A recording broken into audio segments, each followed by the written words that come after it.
something strange is happening in the desert. Here's Lake Mead, the reservoir that sits on the border of Nevada and Arizona. It's filled by Colorado River water and is held in place by the Hoover Dam. A lake once written off as doomed is suddenly showing signs of life.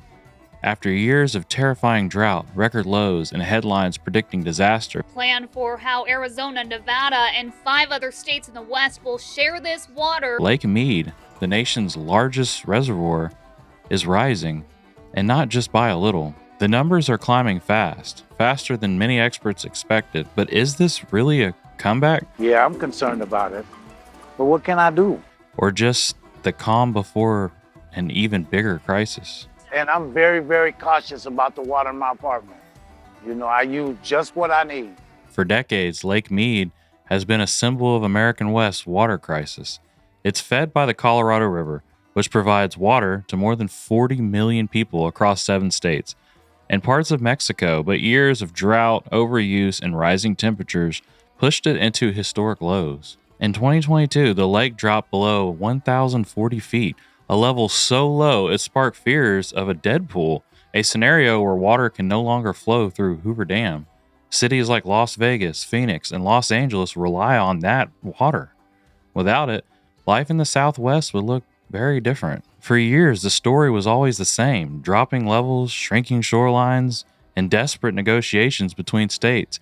Every forecast painted a darker picture, but then something unexpected happened. In the last few months, water levels at Lake Mead have started to climb. As of October 1st, 2025, the lake measured 1,057 feet above sea level. That's nearly 17 feet higher than its record low.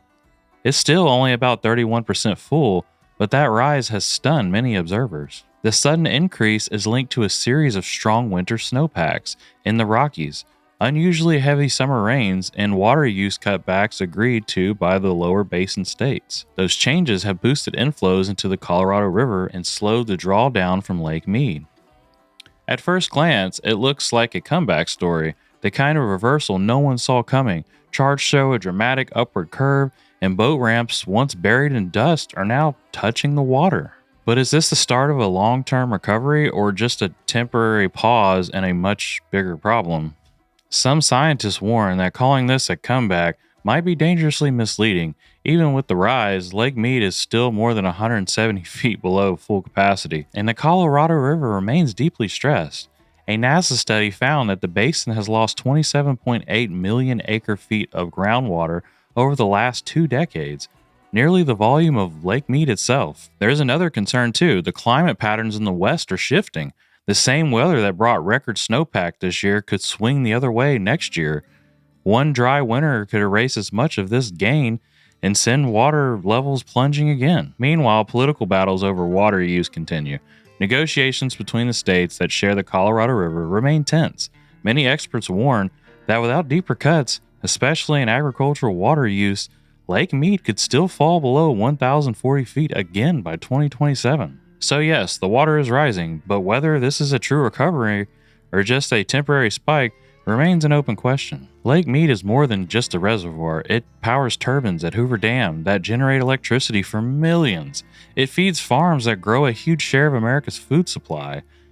And it keeps water flowing to some of the fastest growing cities in the country. If water levels keep climbing, it could buy precious time, the time for new agreements, new infrastructure, and smarter water management.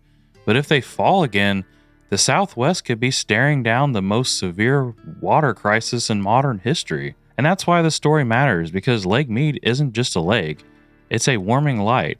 And whether that light is flashing red or beginning to turn green is something the next few years will decide. So what do you think? Is Lake Mead really staging a comeback? Or are we just watching a brief break before the next chapter of crisis? Let me know your thoughts in the comments, and if you want more deep dives like this into stories shaping the future of our water, wildlife, and wild places, make sure you're subscribed.